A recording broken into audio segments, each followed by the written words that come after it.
আসসালামু আলাইকুম, hello everyone, সকলে কেমন আছো? আশা করি সকলে ভালো আছো। Welcome back to my another blog video. আজ যেহেতু পবিত্র জুম্মার দিন, সেই জন্য মাদ্রাসাতে যাচ্ছি জুমার নামাজ আদায় করার জন্য।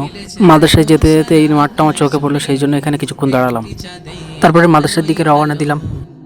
তাড়াতাড়ি মাদ্রাসাতে যাওয়ার জন্য রকেটের গতিতে বাইকটা চালিয়ে মাদ্রাসার দিকে রওনা দিলাম, কেননা মাদ্রাসাতে গুজরাট থেকে তবলিগ জামাত এসেছে, সেই জন্য তাদের সাথে মোলাকাত করতে। আর কিছুক্ষণের মধ্যে আমরা মাদ্রাসাতে চলে আসলাম। এটা হচ্ছে আমাদের মাদ্রাসা। তাদের সাথে মোলাকাত করে এখন আমি মাদ্রাসার ছাদে যাচ্ছি। কিছুক্ষণের মধ্যে মাদ্রাসার তিনতলায় চলে আসলাম। এটা হচ্ছে রামেশ্বরপুর দারুল উলুম মাদ্রাসা। আর এই মাদ্রাসার মহতামিম আমার আব্বু। আর এটা হচ্ছে রামেশ্বরপুর দারুল উলুম মাদ্রাসার মসজিদ। এই মাদ্রাসার হিফজ খানের দিক থেকে খুব ভালো মাদ্রাসা। আপনি যদি একজন ভালো হাফেজ হতে চান তাহলে এই মাদ্রাসায় আসতে পারেন। এটা হচ্ছে মাদ্রাসার ছাদ থেকে নেমে রুমের দিকে গিয়ে দেখলাম এরা জুমার নামাজের জন্য রেডি হচ্ছে। রুম থেকে মসজিদের দিকে রওনা দিলাম। বলছিলাম গুজরাট থেকে জামাত এসছে, তাই সে আমির সাহেব জুমার বয়ান করছে। জুমার নামাজ শেষে রুমে এসে একটু শুয়ে পড়লাম। এদিকে মাদ্রাসার ছেলেদের খানা দেওয়ার জন্য মাদ্রাসার ছেলেরা রেডি হচ্ছে। আঞ্জার থালায় খানা সাজিয়ে দিচ্ছে। তারপরে আমি বাড়ি যাবো বলে বাইকের ওখানে চলে আসলাম।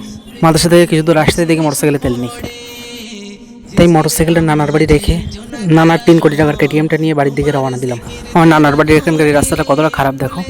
নানার কেটিএমটার হেভি টান। নানা 3 কোটি টাকার কেটিএমটা নিয়ে পেডেল মারতে মারতে বাড়িতে চলে আসলাম। বাড়িতে এসে খুব জোরে খিদে পেয়েছে, সেই জন্য পানি ঢেলে রান্নাঘরের দিকে যাচ্ছি। আজকে দুপুরে মেনু ছিল সাদা ভাত, ডিম আলু আর ঘি। এই 3জন ব্যক্তি আমাদের বাড়িতে সব সময় থাকে। আজকের ব্লগটা এই পর্যন্ত, দেখা হচ্ছে নেক্সট কোন ব্লগে।